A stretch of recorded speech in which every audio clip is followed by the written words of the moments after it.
नमस्कार विद्यार्थी मित्रांनो, मी अशोक पवार तुमचं सगळ्यांचं स्वागत करतो आपल्या वर्ल्ड ऑफ सायन्स म्हणजे सायन्स बाय अशोक पवार या ऑनलाईन प्लॅटफॉर्मवरती।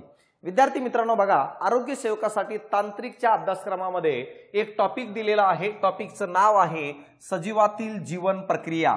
या सजीवातील जीवन प्रक्रिया या टॉपिकवर एक भाग आपण ऑलरेडी बघितलेला आहे। आज मी तुमच्यासाठी सजीवातील जीवन प्रक्रियेच्या संबंधित दुसरा भाग घेऊन आलेलो आहे, ज्या भागामध्ये खास करून मला सांगा प्रजनन नावाचा हा टॉपिक काय आहे दिलेला आहे। तर प्रजनन नावाच्या टॉपिकच्या बाबतीतच मी तुम्हाला या ठिकाणी काय आजचं विश्लेषण देणार आहे।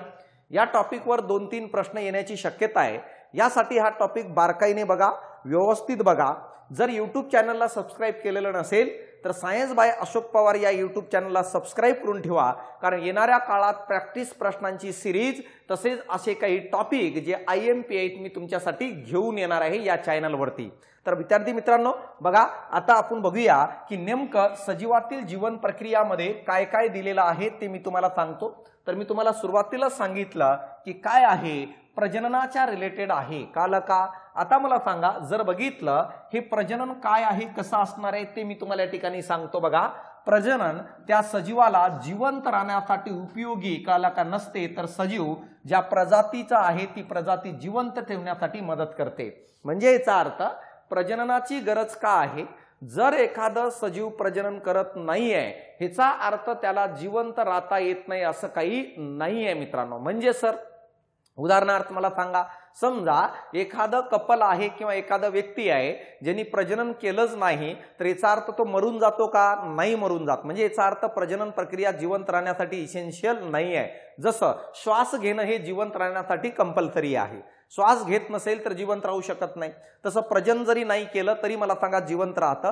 परंतु प्रजनन का करायचं असतं, तर प्रजनन ह्याच्यासाठी करायचं की तो सजीव जो ज्या प्रजातीचा आहे, जसं मानव मला सांगा हा मानव प्रजातीचा आहे, आणि जर त्या सजीवाची प्रजातीचे अस्तित्व जर टिकवून ठेवायचं असेल तर तो सजीव मरण्याच्या अगोदर मला सांगा नवीन सजीवाची निर्मिती करून जावं लागतं, म्हणजे प्रजनन प्रक्रिया करतं। म्हणजे काय, पृथ्वी तलावर असणाऱ्या प्रत्येक सजीव मला सांगा जन्म घेतो का जन्म, यानंतर मला सांगा त्या सजीवाचं वाढ आणि विकास होतं, आणि फायनली मला सांगा त्या सजीवाचं मृत्यू होतं। तर या ठिकाणी समजून घ्या की तो सजीव जन्मल्याच्या नंतर त्याचं वाढ आणि विकास झाला, आणि वाढ आणि विकासाच्या नंतर मला सांगा त्याचं मृत्यू होतं। परंतु मृत्यू होण्याच्या अगोदर वाढ आणि विकासाच्या फेजमध्ये तो प्रजनन प्रक्रिया करतो, आणि प्रजनन प्रक्रियेद्वारे तो नवीन सजीवाची निर्मिती करतं।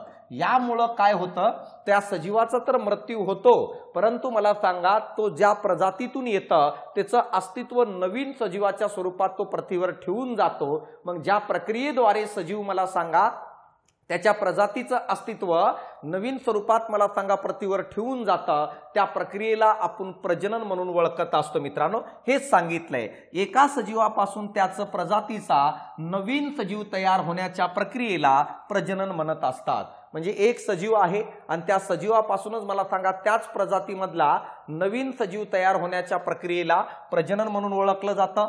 सजीवांच्या अनेक वैशिष्ट्यपूर्ण लक्षणांपैकी प्रजनन हे पण एक लक्षण आहे का विशेष लक्षण आहे, परंतु कंपल्सरी नाहीये का इसेन्शियल नाहीये। प्रत्येक प्रजातीच्या उत्क्रांतीसाठी कारणीभूत असलेल्या अनेक कारणांपैकी प्रजनन हे एक कारण आहे। म्हणजे याचा अर्थ काय आहे, प्रत्येक सजीवाची जी उत्क्रांती घडलेली आहे, प्रत्येक सजीवाचा जो वाढ आणि विकास झालेला आहे, या वाढ आणि विकासासाठी अनेक घटक कारणीभूत आहेत। त्याच्यापैकी एक घटक जो कारणीभूत आहे त्याला आपण प्रजनन म्हणत असतो, त्याला आपण मित्रांनो रिप्रोडक्शन म्हणतो, तो या ठिकाणी सांगत आहे। आता बघा, प्रजननाचे 2 प्रकार पडत असतात। कोरेल का बघा, जर बघितलं तर प्रजननाचे 2 प्रकार पडत असतात।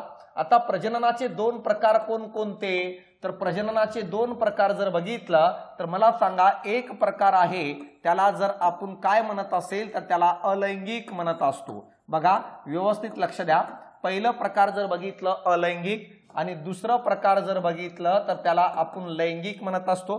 अलैंगिकला आपण काय म्हणत असतो, असेक्सुअल रिप्रोडक्शन, आणि लैंगिकला आपण म्हणत असतो सेक्सुअल रिप्रोडक्शन। तर अशा प्रकारे मला सांगा हे 2 प्रकार आहेत। आता बघा, अलैंगिक प्रजनन आणि लैंगिक प्रजननामध्ये काय फरक आहे ते समजण्याचा प्रयत्न करा। जर तुम्ही अलैंगिक प्रजननाचा विचार करत असाल तर मला सांगा हा असा प्रजनन आहे ज्यामध्ये एकाच सजीवापासून कळलं का, एकाच सजीवापासून मला सांगा नवीन सजीव तयार होतं, नवीन सजीव तयार होतं, याला आपण जर काय म्हणत असेल तर असेक्सुअल रिप्रोडक्शन म्हणतात, याला आपण अलैंगिक प्रजनन म्हणत असतो। म्हणजे सर जसं उदाहरणामध्ये एखाद्या पानाचं झेरॉक्स काढणे, माझ्याकडे एक पान आहे त्याचं मी झेरॉक्स काढून नवीन पान तयार केलं झेरॉक्स त्याची, तर अशा पद्धतीने मला सांगा एक सजीव आहे आणि या एका सजीवापासून मला सांगा जर बघितलं एक सजीव आहे आणि त्या एका सजीवापासून कोरेल का एका सजीवापासून मला सांगा काय आहे, जसं उदाहरणार्थ हा सजीव आहे, या सजीवापासून मला सांगा हा नवीन सजीव तयार होऊ राहिलं, हा नवीन सजीव तयार होऊ राहिलं, या प्रक्रियेला मला सांगा काय म्हणत असतो अलैंगिक प्रजनन। म्हणजे याचा अर्थ मला सांगा यामुळं काय होतं बघा, यामुळं काय होतं, यामुळं मला सांगा नवीन सजीव कळलं का, नवीन सजीव मला सांगा 100% मला सांगा काय रे मूळ सजीवासारखा असतो, अलैंगिक प्रजनामध्ये मूळ सजीवासारखा असतो। जसं मला सांगा एखाद्या पेजेसची मी झेरॉक्स काढलो तर मला सांगा झेरॉक्स जर काढलो तर ते झेरॉक्स क्लोरेला का मूळ पानासारखीच असणार आहे, त्याच्यात काहीच बदल असणार नाही। म्हणून मला सांगा या ठिकाणी समजा हा ओल्ड सेल आहे, ओल्ड सेल आहे त्याच्यापासून अलैंगिक प्रजनन करून हे नवीन सजीव तयार झाला, तर जेवढं 100% गला सांगा गुणधर्म ओल्ड सजीवात होतं ते 100% पुढे पास होतं कोणामध्ये अलैंगिक प्रजननामध्ये, त्याच्यात काही बदल होत नाही। म्हणून अलैंगिक प्रजननामध्ये मला सांगा जर बघितला नवीन सजीव आणि मला सांगा मूळ सजीव हे 100% सारखे असतात। याच कारणामुळं मला सांगा अलैंगिक प्रजननाला क्लोनिंग म्हणत असतात, कारण की त्यांच्यामध्ये 100% सारखेपणा असतं। क्लोनिंगचा अर्थ आहे कॉपी तयार होणे, कॉपी तयार होणे हे आपल्याला समजणं गरजेचं आहे। अलैंगिक प्रजननामध्ये जर आणखी पॉइंट्स बघितले तर तुम्हाला कळेल अलैंगिक प्रजननाची प्रक्रिया ही फास्ट घडत असते, म्हणजे याचा अर्थ लवकर घडते मित्रांनो, कोरेला का हे आहे अलैंगिक। दुसरी गोष्ट अलैंगिक प्रजननामध्ये मला सांगा युग्मक नसतात, युग्मक नसतात म्हणजे काय, इंग्रजीतून त्याला सेक्स सेल म्हणत असतो, म्हणजे याचा अर्थ अलैंगिक प्रजननामध्ये सेक्स सेल नसतात, विदाउट सेक्स सेल विदाउट युग्मक मला सांगा एका सजीवापासून दुसरा सजीव तयार होतो, त्याला अलैंगिक प्रजनन म्हणतात। त्याचे वेगवेगळे प्रकार आहेत, तेच आपल्याला पुढे बघायचंय। लैंगिक प्रजनन जो आहे आता बघा, हे अलैंगिक प्रजनन जे म्हटलो तुम्हाला मी, हे जे कमी विकसित असतात ना, जे कमी विकसित सजीव असतात, जसं एकपेशीय सजीव काही, बहुपेशीय सजीव काही, काही जे अपूर्ण पेशी असणारे सजीव काही ऑर्गॅनिझम, त्यांच्यामध्ये आपल्याला असेक्सुअल रिप्रोडक्शन आढळताना दिसतं।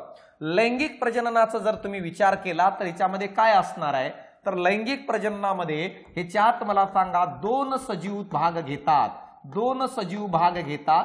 मग असा प्रजनन ज्यामध्ये 2 सजीवांच्या एकत्रीकरणातून नवीन सजीव तयार होतो त्याला आपण जर काय म्हणत असेल तर लैंगिक प्रजनन म्हणतो। जसं उदाहरणार्थ हा एक सजीव आहे आणि हा एक सजीव आहे, या दोघांच्या एकत्रीकरणातून मला सांगा अशा प्रकारे हे नवीन सजीव तयार होणे, हा पहिला सजीव हा दुसरा सजीव, तर 2 पॅरेंट असतात। जर बघितलं अलैंगिक हा सिंगल पॅरेंटल प्रोसेस आहे, लैंगिक प्रजनन ही 2 पॅरेंट पासून तयार होते। एक जर बघितलं तर मला सांगा स्त्री असते आणि दुसरं जर बघितलं तर मला सांगा जर बघितलं एक काय म्हणतो नर असतं, दुसरं जर बघितलं तर मादा असते। तर अशा प्रकारे समजा हा मेलची पेशी आहे आणि ही फिमेलची पेशी आहे, या दोघांच्या एकत्रीकरणातून हा न्यू बोर्न काय आहे सजीव तयार होतो। आता बघा ज्या पेशी लैंगिक प्रजननात भाग घेतात या पेशीलाच आपण युग्मक म्हणत असतो, या पेशीलाच सेक्स सेल म्हणतो। म्हणजे याचा अर्थ लैंगिक प्रजननामध्ये युग्मक पेशीच्या साहाय्याने काय केलं जातं, नवीन सजीवाची निर्मिती केली जाते। आता बघा हे नवीन जो सजीव तयार झालं ह्याच्यामध्ये मला सांगा मेलचे पण गुणधर्म येतं, फिमेलचं पण गुणधर्म येतं आणि येत असताना त्याच्यात काही बदल होतं। म्हणून मला सांगा ह्याच्यामध्ये काला का नवीन सजीव, काला का नवीन सजीव व मूळ सजीव क्लोरेला का मूळ सजीव काय रे 100% सारखे नसतात, 100% सारखे नसतात। तर यामध्ये आपल्याला बदल आढळताना दिसतं पॅरेंट आणि चाइल्ड मध्ये। अलैंगिक मध्ये 100% सारखेपणा असतो, म्हणून मला सांगा हे आहे। यानंतर जर बघितलं ही प्रोसेस जर बघितलं लैंगिक प्रजननाची प्रोसेस ही स्लो प्रोसेस असते, फास्ट नसते. का स्लो असते? कारण ती कॉम्प्लिकेटेड प्रोसेस आहे मित्रांनो. जसं मानवाचं बघा, 9 महिने 9 दिवस मला सांगा नवीन सजीवाच्या निर्मितीला लागतं मानवामध्ये. तर एवढ्या पूर्ण कालखंडामध्ये अनेक प्रक्रिया घडत असतात आणि ह्या कॉम्प्लिकेटेड प्रोसेस असतात. यासाठी लैंगिक प्रजनन ही स्लो प्रोसेस आहे आणि कॉम्प्लिकेटेड असतं. ह्याच्यामध्ये युग्मक पेशींचा सहभाग असतो. 2 सजीवापासून नवीन सजीव तयार होत असतं आणि जेवढे काही विकसित सजीव आहेत ना, त्या विकसित सजीवामध्ये मला सांगा जर काय घडून येत असेल तर लैंगिक प्रजनन घडून येतं. मानवामध्ये पण लैंगिक प्रजनन घडून येतं. मग आता बघा मी तुम्हाला काय सांगतो. आता आपण बघूया पहिल्यांदा अलैंगिक प्रजनन काय आहे. व्यवस्थित लक्ष देऊन बघा की अलैंगिक प्रजनन काय असणार आहे. अलैंगिक प्रजननाच्या बाबतीत जर बघितलं तर तुम्हाला कळेल की बघा काय आहे, युग्मक निर्मिती विना कोरेलकारे जर बघितलं तर या ठिकाणी बघा काय आहे, युग्मक निर्मिती विना. आता सांगितलं युग्मक म्हणजे काय, सेक्स सेल म्हणजे त्याच्या विना एखाद्या प्रजातीतील एकाच जीवाने अवलंबलेली नवजात क्लोरेला जीवन निर्मिती प्रक्रिया म्हणजे अलैंगिक प्रजनन होय. शब्द थोडे अवघड आहे. तिथं काय सांगायचं यांना म्हणायचंय युग्मकाशिवाय, म्हणजे याचा अर्थ काय, सेक्स सेल शिवाय निर्मिती नाही होत सेक्स सेलची. काल का एखाद्या प्रजातीतील एकाच जीवाने अशी प्रक्रिया अवलंबली जी नवजात जीवनाची काय करते, निर्मिती करते. त्या प्रक्रियेलाच आपण प्रजनन म्हणत असतो. कोणता, तर त्या प्रक्रियेला अलैंगिक प्रजनन म्हणत असतो. कळालं इथपर्यंत. यानंतर बघा 2 भिन्न पेशींच्या युग्मकांच्या संयोगाशिवाय, बघा युग्मकांच्या काय संयोगाशिवाय, युग्मक नाही आहे, घडून येणारे हे प्रजनन असल्यामुळे नवजात सजीव हा तंतोतंत मूळ सजीवासारखा असतो. 2 पेशी एकत्र न येत असल्यामुळे, एकाच पेशीपासून तो तयार होत असल्यामुळे, या कारणामुळे जो एकच पेशी होते त्याचेच सगळे गुणधर्म असल्यामुळे नवजात सजीव आणि मूळ सजीव हा तंतोतंत सारखा असतो या ठिकाणी दिलेला आहे. या प्रजननात केवळ एका जनुकापासून एका जनकापासून म्हणजे एका सजीवापासून जीवाची निर्मिती होते, गुणसूत्रांची विभाजन होते. जननिक विचरणाचा अभाव हा अलैंगिक प्रजननाचा तोटा, तर वेगाने होणारे प्रजनन ह्या पद्धतीचा फायदा आहे. IMP. आता बघा अलैंगिक प्रजननाचा तोटा काय आहे. अलैंगिक प्रजननाचा तोटा जर बघितलं तर मला सांगा ह्याच्यामध्ये आपल्याला काय रे, वेगळेपण आढळताना दिसत नाही, वेगळेपण नसतं. म्हणजे याचा अर्थ काय आहे, पॅरेंट आणि चाइल्ड मध्ये वेगळेपण नसतं. हा काय याचा तोटा आहे. कोरेला का हा काय याचा तोटा आहे. का, तर वेगळेपणने काय होतं, वेगळेपण जर असेल तर बदललेल्या सिच्युएशननुसार तो सजीव तग धरून ठेवू शकतो. का, बदललेल्या एन्व्हायरमेंटल कंडिशननुसार त्याच्यात बदल होणं गरजेचं आहे. परंतु अलैंगिक प्रजननामध्ये नवीन सजीव जो आहे त्याच्यात काही बदल होत नाही. म्हणजे झेरॉक्स काढणे म्हणतो, 1 लाख नाही 1 कोटी झेरॉक्स काढले तरी मला सांगा त्याच्यात काही बदल पडणार आहे का, नाही आहे. तर हा त्याचा तोटा आहे. फायदा काय आहे, फायदा हे आहे की ही प्रक्रिया फास्ट घडत असते. कळाला का, फायदा काय आहे, ही प्रक्रिया फास्ट घडते, हे त्याचा फायदा आहे. तोटा काय आहे, वेगळेपण भेटत नाही. कळाला का, हे त्याचं काय आहे, तोटा आहे. तर तुम्हाला विचारू शकतात कळाला का, तोटा काय आहे, तर मला सांगा विचरणाचा यानी वेगळेपणाचा अभाव आहे. परंतु मला सांगा वेगाने प्रजनन करण्याची प्रक्रिया आहे, काय एक प्रकारचं येतं फायदा आहे अलैंगिक प्रजननाचं. आता बघा या ठिकाणी तुम्हाला काही डायग्राम दिलेले आहेत. अलैंगिक प्रजननाचे प्रकारामध्ये आहेत. कळाला का, ही काय साधे द्विभाजन वगैरे दिले, हे मी पुढे दाखवतो तुम्हाला डायग्राम. पहिल्यांदा बघा विद्यार्थी मित्रांनो, कळालं का, हे जर बघितलं तर जो टॉपिक आपण घेतो ना त्याच अनुषंगाने तुम्हाला पूर्ण सिलेबस कव्हर करून दिलेले या बॅच मध्ये. ही तांत्रिक विज्ञानची बॅच आहे ज्याच्यामध्ये 40 प्रश्न आणि 80 गुणांची परिपूर्ण तयारी करता येईल. बॅचची फीस जर बघितलं 699 रुपये आहे आणि ह्याच्यावरती आणखी 15% डिस्काउंट जर पाहिजे असेल तर ARG नावाचा हा कोड काय तुम्ही वापरू शकता आणि या कोडचा वापर केला तर तुम्हाला 15% डिस्काउंट भेटून जाईल. बॅच मध्ये सगळं कंटेंट जसं मी तुम्हाला आता शिकवतोय त्याच पद्धतीने कव्हर केलं गेलेलं आहे, काही अडचण राहणार नाही. 30-32 कळालं का, 32 ते 35 लेक्चर आहेत. सगळे लेक्चर रेकॉर्ड केलेले आहेत, सगळे लेक्चर अवेलेबल आहेत. घेऊन टाका. 2 ते 3 दिवसामध्ये सगळे लेक्चर बघून पूर्ण करून टाकायचे 3-4 दिवसात आणि बॅच कंप्लीट करायची. आणि बॅच घेतल्यानंतर कळालं का, बॅच घेतल्यानंतर करूया का संपूर्ण एक्झिट रिव्हिजन करून घ्या, सगळ्या गोष्टी क्लिअर होऊन जातील. आणि बॅच घेतल्यानंतर तुम्हाला एक पुस्तक रिव्हिजनसाठी मी तयार केलेले, जो महाराष्ट्रात सगळीकडे उपलब्ध आहे, तर त्या पुस्तकाचा वापर तुम्ही रिव्हिजनसाठी करू शकता.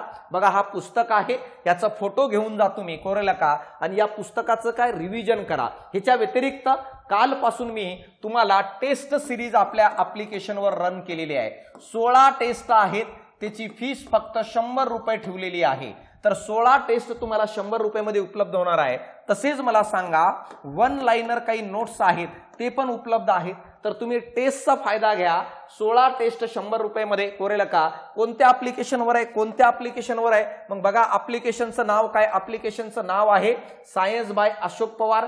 डिस्क्रिप्शन याच्या बॉक्समध्ये तुम्हाला लिंक दिलेली आहे. तर हा ऍप्लिकेशन डाउनलोड करा. या ऍप्लिकेशनवर तुम्हाला बॅच पाहिजे असेल तर बॅच उपलब्ध आहे. 16 टेस्ट 100 रुपयामध्ये पाहिजे असेल तर ते पण उपलब्ध आहे.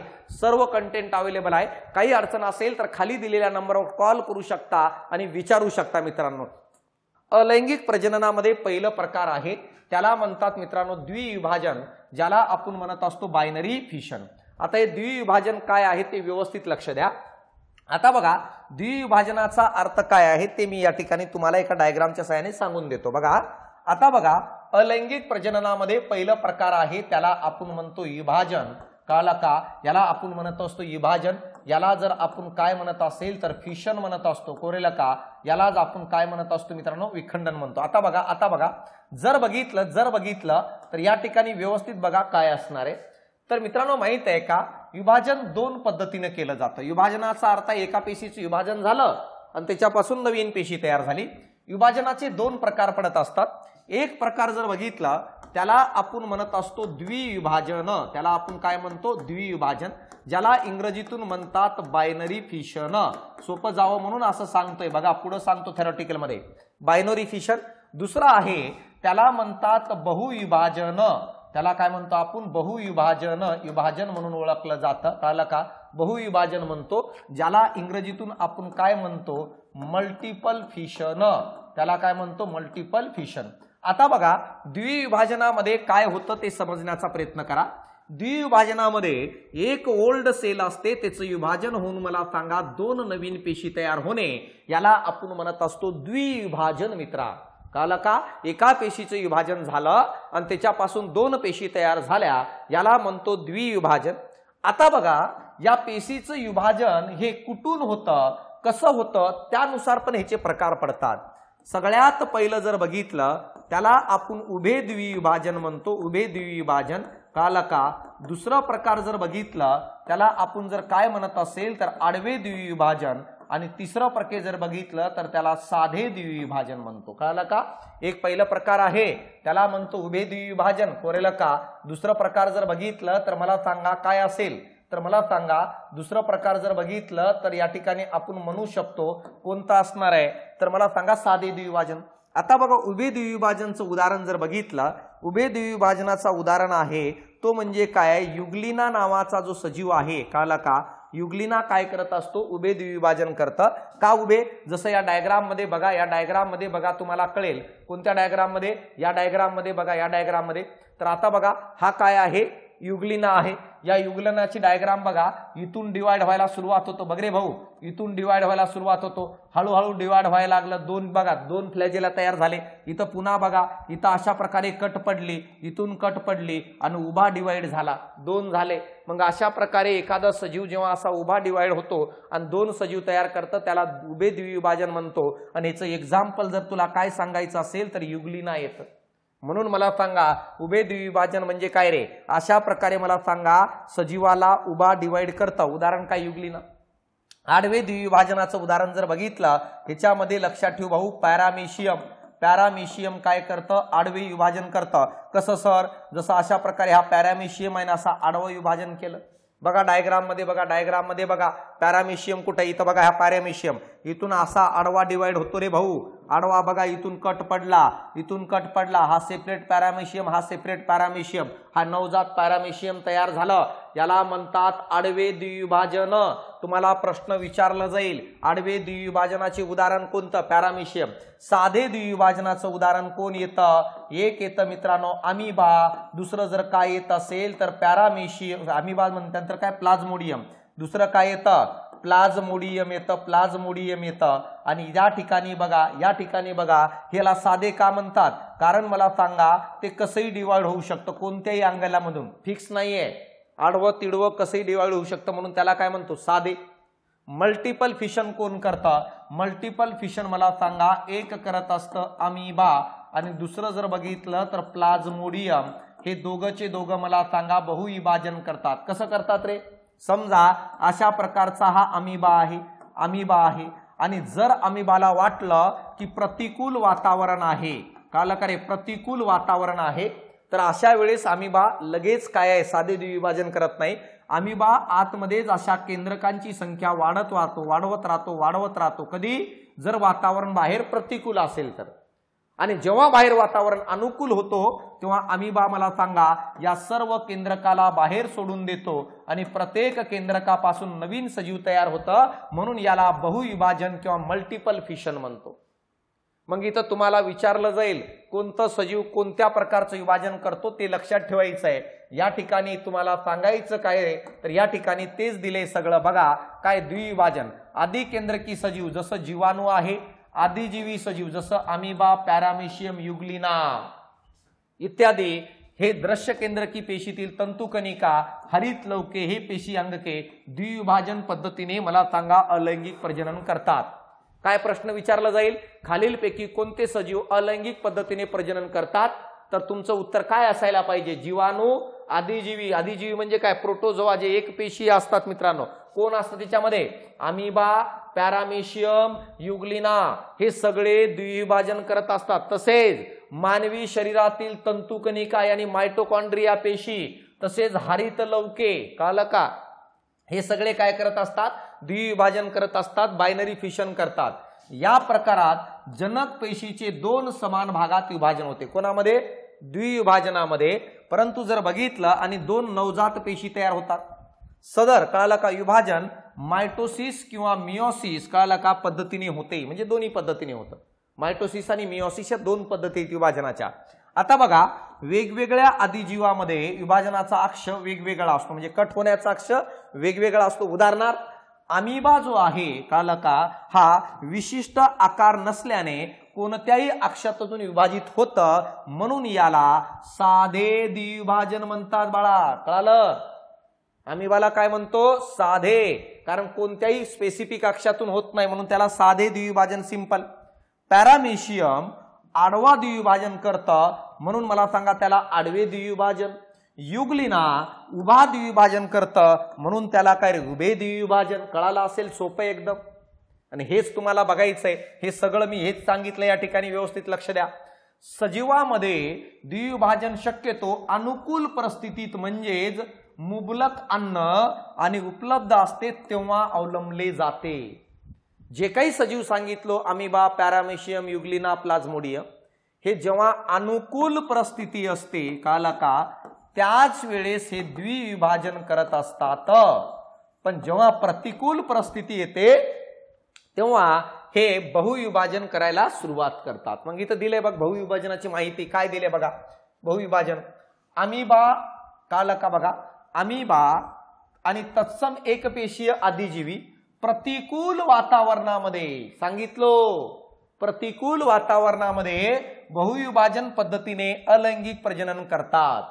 कधी, प्रतिकूल म्हणजे काय, ज्यावेळी अन्नाचा पुरवठा कमी असतो किंवा इतर प्रतिकूल परिस्थिती आहे, पाणी वगैरे भेटत नसेल, त्यावेळेस मला सांगा अमिबा काय करत असतात, छद्म पाद तयार करतात, ज्याला सिस्ट म्हणतो आपण, छोटे छोटे मल्टिपल केंद्रक कळलं का, तयार करत नाही. कळलं का, सॉरी, छद्म पाद तयार करत नाही म्हणजे हालचालीसाठी, आणि हालचाल थांबवतो. प्रतिकूल परिस्थिती झाली, अमिबा एका जाग्यावर थांबून जातो, स्युडोपोडियाद्वारे तो हालचाल करत नाही. एका जागेवर स्टेबल होऊन जातं, तो गोलाकार होतो आणि पेशी पटलाभोवती कठीण संरक्षक कवच तयार करतो. अशा कवचबद्ध अमिबाला किंवा कोणत्याही एकपेशी सजीवाला पुटी आणि सिस्ट म्हणतात. म्हणजे काय तर तो काय म्हणतो बघा, जर प्रतिकूल परिस्थिती निर्माण झाली तर मला सांगा अशा प्रकारचा हा असणारा अमिबा काय करतं, अशा प्रकारचा अमिबा मला सांगा गोलाकार आकार धारण करतो, हालचाल थांबवून टाकतो, हालचाल काय रे स्टॉप करून टाकतो, कळलं का, गोलाकार धारण करतो, बाहेरून हा कडक आवरण तयार करून टाकतो, कडक आवरण तयार करतो. या आवरणाला सिस्ट किंवा पुट्टी म्हणतात.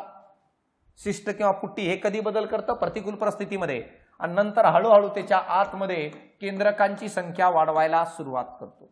याला तर आपण काय म्हणतो, याला तर मला सांगा काय म्हणत असतो आपण, बहुविभाजन. कळलं का, कोणत्या एक पेशी पुट्टी म्हणतात.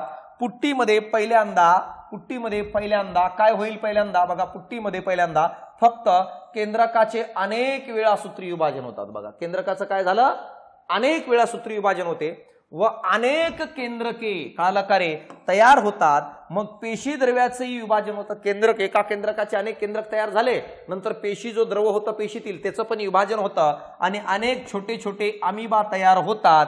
प्रतिकूल परिस्थिती असेपर्यंत ते मधीच राहतात त्या पुट्टीच्या मध्ये, आणि नंतर अनुकूल परिस्थिती आल्यानंतर पुट्टी फुटते आणि त्यातून ते नवजात अमिबा बाहेर पडतात. कळालं, भावना पोहोचल्या तर अशा पद्धतीने समजून घ्यायचंय. इथं तेज म्हणतंय बघा, आता तेज म्हणतंय बघा हा अमिबा आहे, अचानक प्रतिकूल परिस्थिती तयार झाली. आता प्रतिकूल परिस्थिती तयार झाली म्हणून बाजूला ह्याने आवरण तयार केलं एकदम कडक. का, कारण बाहेरच्या प्रतिकूल परिस्थितीचा परिणाम आतील घटकावर पडू नये. या अमिबाने हालचाल कमी केलं, हालचाल थांबवलं, बाहेरून आवरण तयार केलं, त्याला सिस्ट किंवा पुट्टी म्हणतो. आणि नंतर बघा आतमध्ये एक केंद्रक होतं, त्या केंद्रकाचे अनेक केंद्रक तयार केले. हे केंद्रक तयार केले, द्रव भाग पण तयार केलं. हे केंद्रक आतमध्येच राहतात जेव्हा प्रतिकूल परिस्थिती निर्माण होते. जेव्हा बाहेर अनुकूल परिस्थिती निर्माण होईल, म्हणजे अन्न भेटेल, पाणी भेटेल, सगळं सुटेबल आहे जीवन जगण्यासाठी, तेव्हा ही पुट्टी फुटते आणि त्याच्यापासून हा प्रत्येक नवजात अमिबा तयार होतो एकाच वेळेस. यालाच आपण जर काय म्हणत असेल, बहुविभाजन किंवा याला मल्टिपल फिशन म्हणतो. दुसरं काय आहे, दुसरं काय सर, कलिकायन काय आहे, ज्याला आपण बडिंग म्हणत असतो. कलिकायन काय आहे, मग बघा कलिकायन काय असतं ते समजून घ्या. कलिकायन काय आहे सर, ज्याला आम्ही बडिंग म्हणत असतो. कलिकायन काय असतं, समजा हा एखादा सजीव आहे, हा काय आहे, एखादा सजीव आहे, आणि या सजीवावर बाहेरच्या बाजूने अशा प्रकारे एक फुगवटा निर्माण होतो. यालाच आपण डोळा म्हणत असतो. जसं बटाट्यावर कोंब फुटतं त्या प्रकारे बाहेरच्या बाजूने हा एक डोळा निर्माण होतो. कालांतराने हळूहळू हा डोळा मोठं व्हायला लागतं आणि जेव्हा मला सांगा अशा प्रकारे आणखी मोठं झालं आणि कालांतराने मला सांगा मूळ सजीव एकीकडे राहून जातो आणि हा डोळा स्वतंत्र होऊन जातो. मग अशा प्रकारे एखाद्या सजीवाच्या पृष्ठभागावर फुगीर भाग तयार होऊन त्याचं वाढ आणि विकास होऊन जर तो भाग नंतर स्वतंत्र जगायला लागलं तर या प्रक्रियेतून तयार होणाऱ्या प्रजनन प्रक्रियेला आपण जर काय म्हणत असेल तर कलिकायन म्हणत असतो. मित्रांनो कळतंय? तर आता इथं तेज दिलंय बाळा, कळलं का? तेज दिलंय तुम्हाला. किण्व पेशी मुकुल आयन कलिकायन करताना दिसतील. म्हणजे काय करेल रे, याचं उदाहरण किण्व पेशीच आहे. किण्व पेशी करते, अनेक किण्व पेशींना एक एक छोटी छोटी कलिका दिसते, तो डोळा. किण्व या पेशी एकपेशीय कवकामध्ये कलिकायन पद्धतीने अलैंगिक प्रजनन होतं. कलिकायनचं उदाहरण काय आहे, किण्व, ज्याला ईस्ट म्हणतो ना आपण, तो कलिकायन पद्धतीने करतं बडिंग. किण्व पेशी कलिकायन पद्धतीने प्रजनन करण्यासाठी सूत्री विभाजनाचे जो नवजात केंद्रक तयार करतं, सूत्री विभाजन करतं. या पेशीला जनक पेशी म्हणतात. कळलं का? जो वेगळं होऊन तयार होतं. या जनक पेशीला बारीकसा फुगवटा तयार होतो. फुगवटा येतो बघा, जो जनक पेशी आहे ना, पॅरेंट सेल, त्याला फुगवटा येतो. हा फुगवटा म्हणजे कलिका म्हणतात, त्याला बड म्हणतात, त्याला डोळा म्हणतात. दोन नवजात केंद्रकापैकी एक केंद्रक कलिकेमध्ये प्रवेश करतो. कलिकेची योग्य वाढ झाल्यानंतर ती जनक पेशीपासून वेगळी होते आणि स्वतंत्र नवजात किण्व पेशी तयार होते. तीच आता सांगितलेली पूर्ण प्रक्रिया आहे. कळलं का? ती सांगितलेली पूर्ण प्रक्रिया आहे. काय आहे प्रक्रिया बघा आता. काय आहे?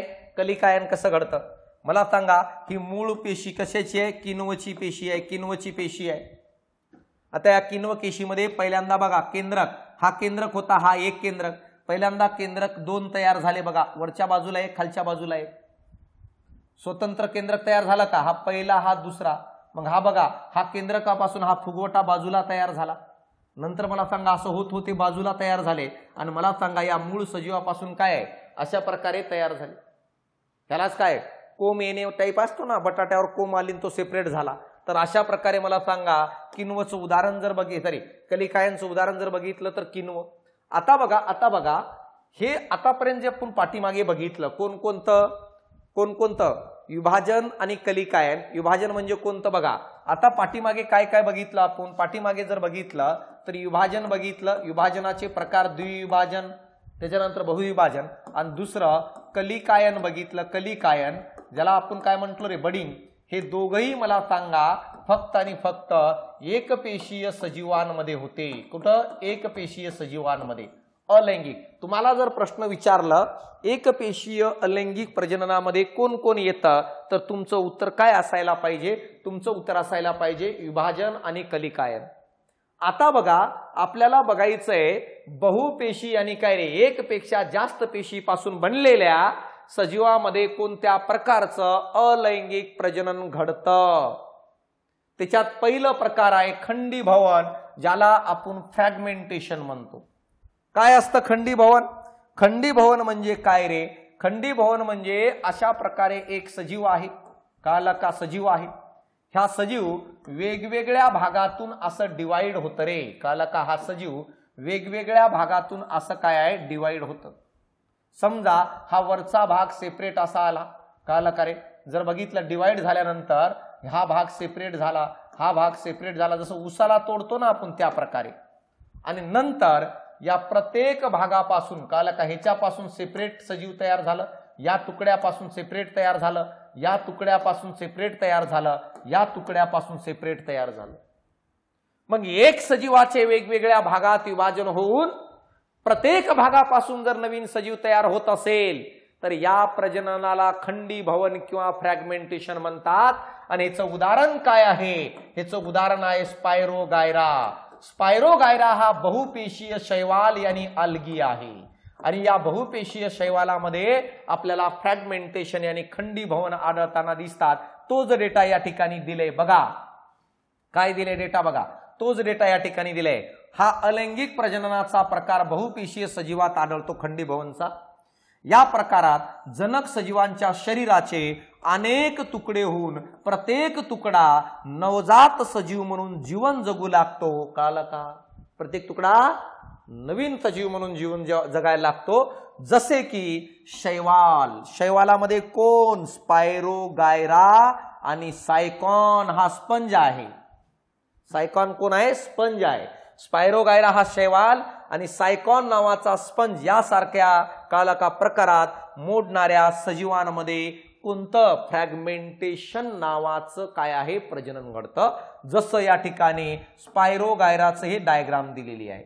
मूळ स्पायरोगायरा हे आहे, त्याचे दोन तुकडे झाले. या तुकड्यापासून एक नवीन स्पायरोगायरा, या तुकड्यापासून नवीन स्पायरोगायरा.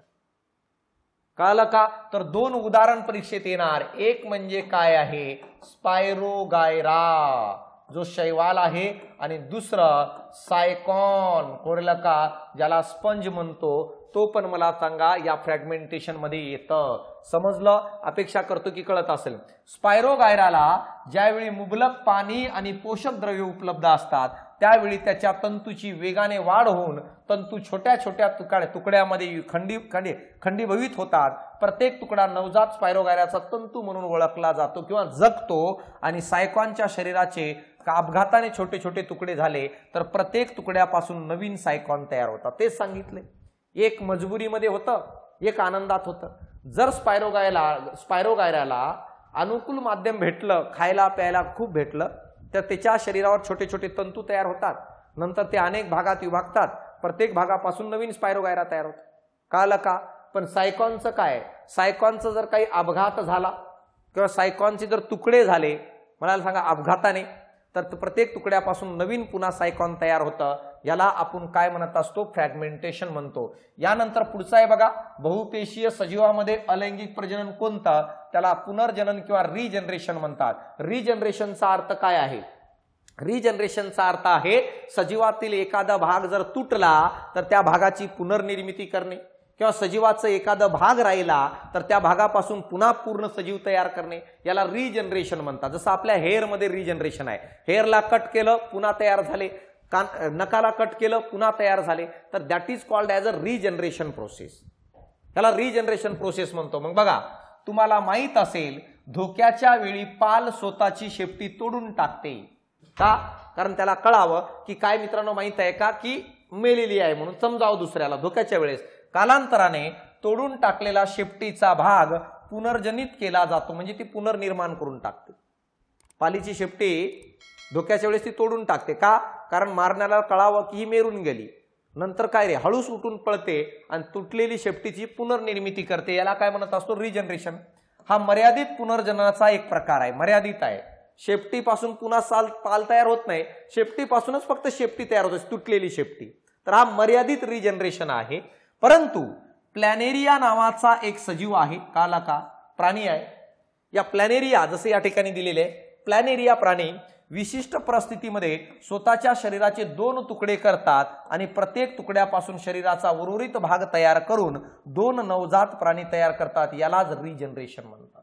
बघा, हा प्लॅनेरिया आहे.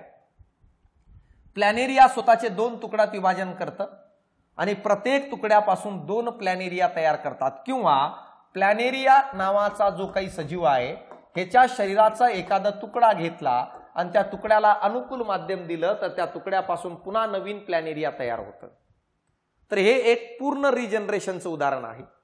कळलं का? आणि पालीच्या शेपटीचं जर बघितलं तर मला सांगा, जर काय असेल तर मला सांगा तो काय मर्यादित रिजनरेशनचं काय आहे उदाहरण आहे. मुकुल आयन जो आहे हा पण बडिंग सारखाच आहे. कलिकायन मुकुल आयन मध्ये फरक काय बघा. कलिकायन जो आहे, कळलं का, कलिकायन हे एकपेशीय सजीवामध्ये घडून येतं, कळलं का, आणि मुकुल आयन हे बहुपेशीय सजीवामध्ये घडून येतं. मुकुल आयन मध्ये पण सेम तसंच आहे. एखाद्या मूळ सजीवाच्या बाह्य भागात फुगवटा तयार होतो आणि त्या फुगवटापासून नवीन सजीव तयार होतं. बघा, जसा हायड्रा नावाचा हा मूळ सजीव आहे, या हायड्राला हळूच या ठिकाणी एक फुगवटा तयार झाला बघा, ज्याला मुकुल नाव दिलो. कालांतराने तो फुगवटा मोठा तयार झाला आणि मूळ सजीवापासून वेगळं होतो आणि नवजात हायड्रा तयार झाला. मग जर मला सांगा बहुपेशीमध्ये हे घडतं मुकुल आयन, पूर्व वाढ झालेल्या हायड्राला जर पोषक वातावरण मिळाले तर त्याच्या शरीरभित्तिकेवर विशिष्ट ठिकाणी पुनर्जनन पेशीच्या विभाजनाने फुगवटा तयार होतो. फुगवटा तयार होतो. या फुगवट्यास मुकुल म्हणतात. फुगवट्यास काय म्हणतो? मुकुल म्हणतात. यथावकाश मुकुलाची वाढ होत राहते आणि त्याचं रूपांतर छोट्या हायड्रामध्ये होते. बघा, या मुकुलाची वाढ होत राहिली, नंतर हा छोटा हायड्रा तयार झाला आणि जेव्हा छोट्या हायड्राला आता वाटलं की आपण आपलं जीवन जगू शकतो, तो मूळ हायड्रापासून वेगळं होतो आणि स्वतंत्र जीवन जगायला लागतो. यालाच आपण मुकुल आयन म्हणतो. छोट्या हायड्राच्या शरीराचे स्तर पचन गुहा हे जनक हायड्राच्या अनुक्रमे शरीर स्तर पचन स्तर गुहेशी संलग्न असतात. जोपर्यंत छोटा हायड्रा हा मूळ हायड्राला चिपकलेला आहे तोपर्यंत त्याचं अन्न वगैरे हे सगळ्यासाठी मूळ हायड्राशी काय आहे जोडलेले असतात आणि मूळ हायड्रापासून त्याला भेटत असतात. छोट्या हायड्राचे पोषण जनक हायड्राद्वारे होत असते जोपर्यंत जोडले तोपर्यंत. ज्यावेळी छोट्या हायड्राची वाढ स्वतःचे अस्तित्व टिकवण्या इतपत होऊन जाते, कळलं का, त्यावेळी तो जनक हायड्रापासून वेगळा होतो आणि स्वतंत्र जगायला लागतो. कधी? जेव्हा त्याला वाटतं आता मी स्वतःचं अन्न स्वतः प्राप्त करू शकतो, स्वतः जगू शकतो, तेव्हा मला सांगा मूळ हायड्रापासून तो वेगळा होतो. यालाच बडिंग म्हणतात, यालाच मुकुल आयन म्हणत असतात. शाकीय प्रजनन हा पण अलैंगिक प्रजननाचं बहुपेशीय सजीवांमध्ये आढळणारा प्रकार आहे, ज्याला व्हेजिटेटिव्ह प्रोपोगेशन म्हणत असतो आपण. हे फक्त वनस्पतीमध्ये आपल्याला आढळतात. वनस्पतीमध्ये मूळ, खोड आणि पानं. शाकीय प्रजनन म्हणजे काय? वनस्पतीच्या मूळ, खोड आणि पानं ह्याच्यापासून तयार होणाऱ्या प्रजनन प्रक्रियेला आपण शाकीय प्रजनन म्हणतो. जसं मुळापासून, खोडापासून आणि पानापासून. खोड, पान आणि मुकुल यासारख्या शाकीय अवयवांच्या मदतीने होणाऱ्या प्रजननास आपण शाकीय प्रजनन म्हणतो. जसं बटाटा बघा, हा शाकीय प्रजननाचा प्रकार आहे. बटाटाच्या कंदावर असलेल्या डोळ्यांच्या मुकुल किंवा पानफुटीच्या पानांच्या कडावर असलेल्या मुकुलांच्या साहाय्याने शाकीय प्रजनन केले जाते. ऊस, गवत यासारख्या वनस्पतीमध्ये पेरावर असलेल्या मुकुलाच्या मदतीने प्रजनन केले जाते. शाकीय प्रजनन म्हणजे काय रे? असा प्रजनन जो मुळांच्या साहाय्याने, खोडांच्या साहाय्याने, पानांच्या साहाय्याने केलं जातं. ह्याचं उदाहरण बघा. बटाटा असेल, गाजर असेल, मुळा असेल, अद्रक असेल, हे सगळे शाकीय प्रजननाचे प्रकार आहेत. किंवा मला सांगा, गवत असेल, ऊस असेल, हे काय रे? कोणापासून करत असतात? मुकुल पासून करत असतात. जो कोंब फुटते ना, कोमापासून. हे पण कशाचं? शाकीय प्रजननाचा प्रकार आहे. सरे, बीजाणू निर्मितीचा प्रकार काय आहे? उदाहरण लक्षात ठेवा. बीजाणू निर्मिती म्हणजे काय आहे की मला सांगा, सजीव जे असतात ना, अशा प्रकारे या सजीवाच्या पृष्ठभागावर अशा प्रकारची एक काय टोपी तयार होते, ज्याला आपण काय म्हणतो रे? ज्याला आपण स्पोर म्हणत असतो. कळलं का? आणि या टोपीमध्ये छोटे छोटे अशा पेशी तयार होतात आणि त्या पेशीलाच आपण बीजाणू म्हणत असतो. बघा या ठिकाणी उदाहरण बघा. अशा प्रकारे पावचा तुकडा आहे. या तुकड्यावर मला सांगा, अशा प्रकारची एक काय रे? झाडासारखं तयार झालं. वरती एक बीजाणूधानी तयार झाली, आणि एक काय रे? एक बॅग तयार झाली. आणि या बीजाणूधानीमध्ये स्पेसिफिक पेशी तयार होतात, त्याला आपण बीजाणू म्हणत असतो. आणि या बीजाणू नावाच्या पेशीपासूनच नवीन सजीव तयार होतो. इथं तेच दिलंय. म्युकर सारख्या, उदाहरण काय याचं? उदाहरण लक्षात ठेवा, प्रश्न तिथंच विचारला जाईल. म्युकर सारख्या कवकांचे शरीर तंतुमय असते. म्युकर नावाच्या कवकामध्ये स्पोर फॉर्मेशनद्वारे प्रजनन घडतं. त्यांना बीजाणूधानी असतात. म्युकरमध्ये अशा प्रकारे बीजाणूधानी असतात. आणि बीजाणूधानीमध्ये बीजाणूंची निर्मिती झाल्यावर ती फुटते आणि प्रत्येक बीजाणू बाहेर पडतो. आणि हा बीजाणू जेव्हा ओलसर उबदार जागी रुजतात, त्यापासून नवीन काय आहे? सजीव तयार होतात. काय म्हणतोय तो? जसं हा म्युकरचं उदाहरण आहे, तो म्हणतो म्युकरमध्ये अशा प्रकारे बीजाणूधानी तयार होते. या बीजाणूधानीच्या आतमध्ये कळलं का रे? बीजाणूधानीच्या आतमध्ये अशा प्रकारे बीजाणू नावाच्या पेशी तयार होतात, ज्याला स्पोर म्हणतो.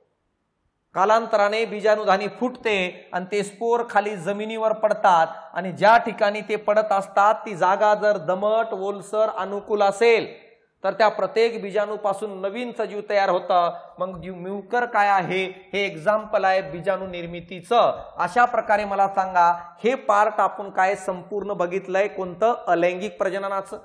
नेक्स्ट टॉपिक मध्ये मी तुम्हाला लैंगिक प्रजनन सांगणार आहे, ज्यामध्ये वनस्पतीमध्ये लैंगिक प्रजनन कसं घडतं, मानवामध्ये लैंगिक प्रजनन कसं घडतं, या सर्व डेटाबेस मी तुम्हाला पुढच्या लेक्चरला घेऊन येणार आहे.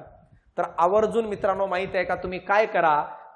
यूट्यूब चॅनलला सबस्क्राईब करा. कळलं का? आणि टेलिग्राम चॅनलला पण सबस्क्राईब करा, ज्याच्यावर तुम्हाला या सर्व नोट्स उपलब्ध करून देणार आहे मी काही दिवसात. तर चालतं विद्यार्थी मित्रांनो, या ठिकाणी मी थांबतो. भेटू आपण पुढच्या लेक्चरला याच डेडिकेशनने, याच अप्रोचने. धन्यवाद.